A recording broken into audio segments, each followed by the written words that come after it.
Hello everyone, in this video I'm going to show you my completed Afghan project that I'd introduced about a month ago in a video that I'd made on this little leaf stitch or little diamonds stitch, and at that time I'd barely started knitting this blanket and I only had a little bit done, but now I have finished it and it has become, I ended up making it just a regular blanket, not a baby blanket. So it's a fairly big blanket, and I've provided the details of the pattern as well as the yarn and everything that I used to make this blanket.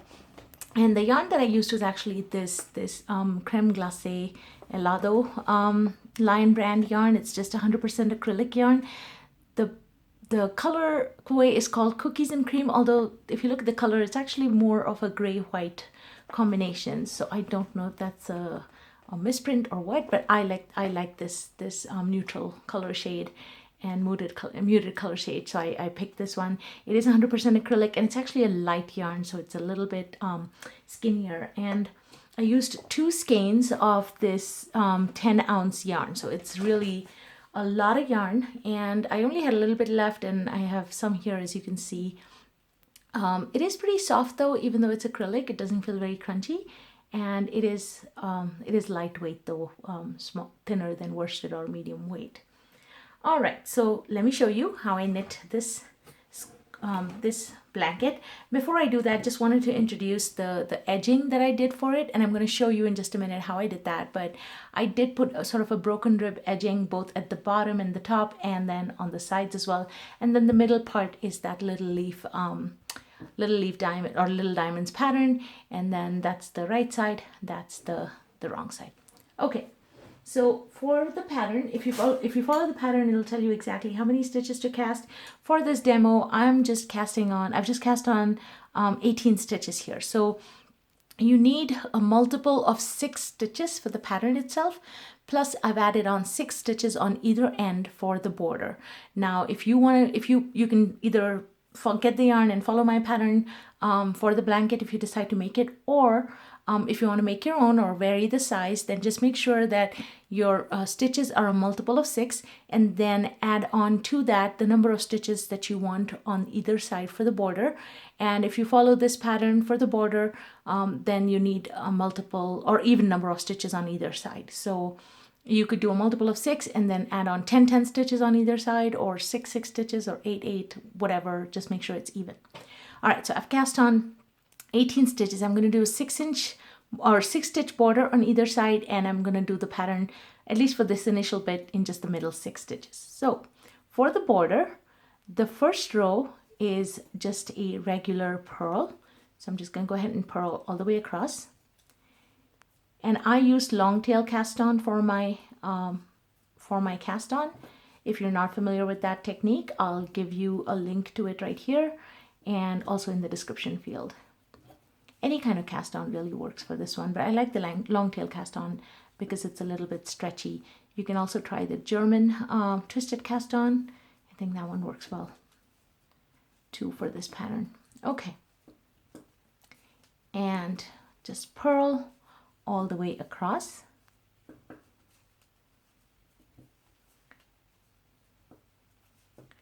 And then turn your work. I'm using double pointed needles just for this demonstration. You don't need double pointed needles for the pattern. The second row is where you do a knit 1, purl 1 all the way through. So knit the first stitch and purl the next stitch. Knit, purl. And you'll just do this all the way through.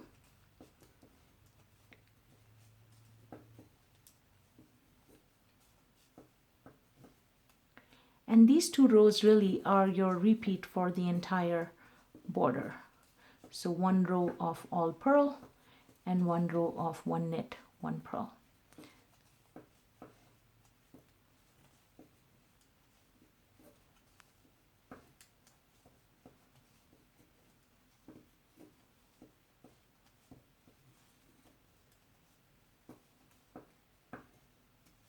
Okay, and that's it. You'll turn your work and keep doing those 2 rows, 1 row of purl and 1 row of 1 knit, 1 purl, and pretty soon your work will start to look like this, and you'll notice here I have cast on more stitches than just those few stitches here, but I just wanted to show you how it's going to look. This is the right side and this is the wrong side. So you start with your first row of purl that you're doing, that's your right side, and then this is your wrong side. And this stitch in and of itself actually looks pretty good. I had knit a pair of these mittens a while back, sort of the cut-off mittens, and you can see that this is how it looks on one side, this is how it looks on the other side. These were completely reversible mittens. I'm hoping to do a video on this one of these days, but you can see that it looks pretty on either side, I think, this border. Okay, let me get this out of the way. Now that you've done your border, it might help to have a couple of these little markers to put on either side to mark your border, your side border stitches, okay? You don't have to have them, but I think it helps. So now we begin the little lace pattern. So remember, we're gonna keep doing the border on either side throughout, all right? So to do the border, we're on the right side, so we'll purl the first 6 stitches, just a regular purl. 5 and 6. And I'm going to go ahead and place this marker here, so I know that this is where my border starts. Now starts the little lace pattern. I'm going to demonstrate it a little bit faster here, but if you want a slower demonstration, I've given you a link to the little leaf video right here, as well as at the end of this video and in the description field. Okay, so the little leaf pattern, you're going to knit the first, for row 1, you're going to knit the first 3 stitches. Then it's a yarn over, so bring the yarn to the front. Then it's an SK2P, and that's slip 1, knit the next 2 stitches together. Remember, the yarn is over, so you're getting that extra stitch which you want. Then you pass the slip stitch over, so you're going to insert it into that stitch that we just slipped and pass it over this stitch. And then you're going to do a yarn over. And that's your repeat for the entire row till you get to the last 6 stitches. So here we go. We'll do a couple more repeats. Knit 1, knit 2, knit 3, yarn over, slip, knit 2 together, pass the slip stitch over, yarn over. We'll do that one more time. Knit 1, knit 2, knit 3, yarn over, slip, knit 2 together. Oh. I'm not using bamboo needles here, and these needles tend to be a little bit slippery. Okay, you keep doing that till you get to the last 6 stitches. Remember, your last repeat, you'll have a yarn over. Make sure you do that yarn over. And then I'm going to go ahead and put my second marker. There it is. So I know that my left side border starts here. And again, for the left side border, we're going to do a purl. Now, important point, since you're doing a purl here, if you just purl right now, your yarn over doesn't happen. So for this last yarn over, you're going to have to actually bring the yarn all the way around, okay? Let me take that out. Bring the yarn all the way around. All right, then go ahead and put the marker and then purl all the remaining 6 stitches, your border stitches. All right, that's the end of row 1. Now the lace pattern itself is a 4-row repeat. The second 2 rows, or row 2 and row 4, are going to be identical. So for row 2, for the border, you're going to do a knit 1, purl 1 for the first 6 stitches.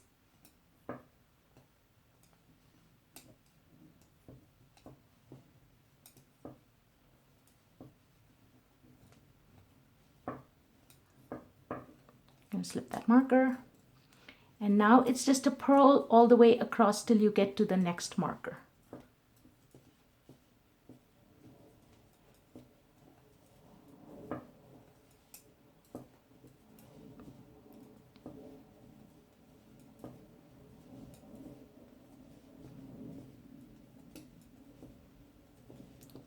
And in this lace pattern, your stitch count will remain the same on every single row.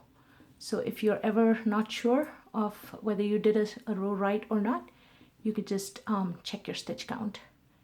Go ahead and slip the marker. And now for the last 6 stitches, we're going to do the border edge, which is a knit 1, purl 1.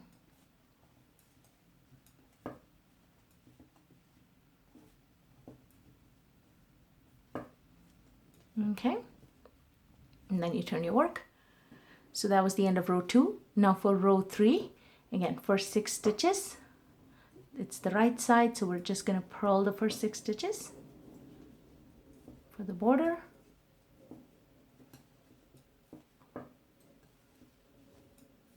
Slip the marker. And now we're going to do a yarn over. So the yarn is in the front. I have a knot in my yarn over here. I wonder how that got there. All right, let me just get that out.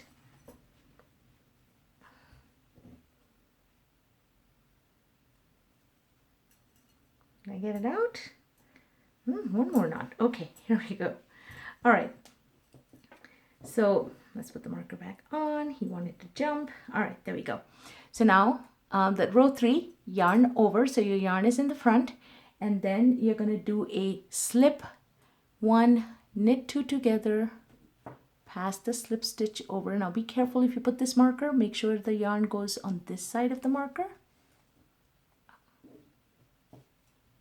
It's going to be a little bit tricky. And pass the slip stitch over, and then a yarn over, and you do a knit 3. 1, 2, 3.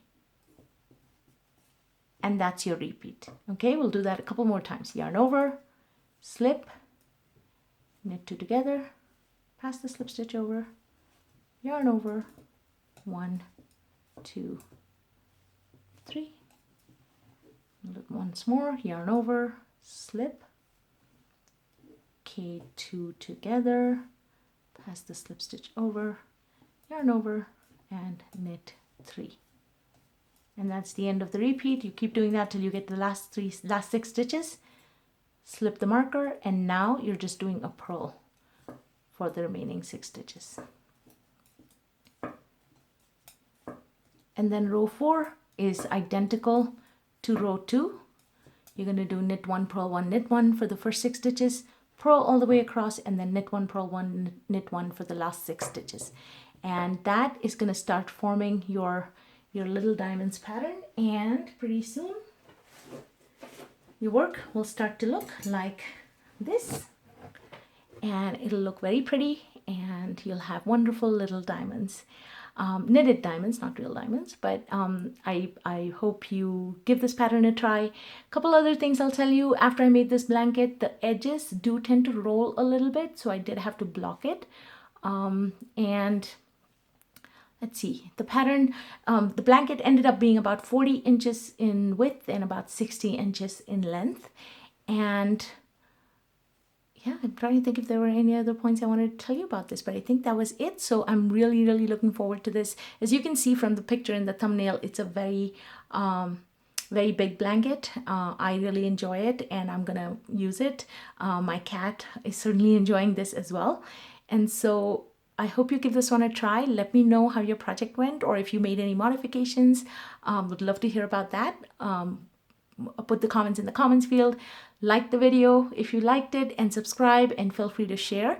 I hope to try, I'm going to try and post at least 1, if not 2 videos every week going forward. So hopefully I can stick to that goal. Thanks as always for watching and for your support, and happy knitting.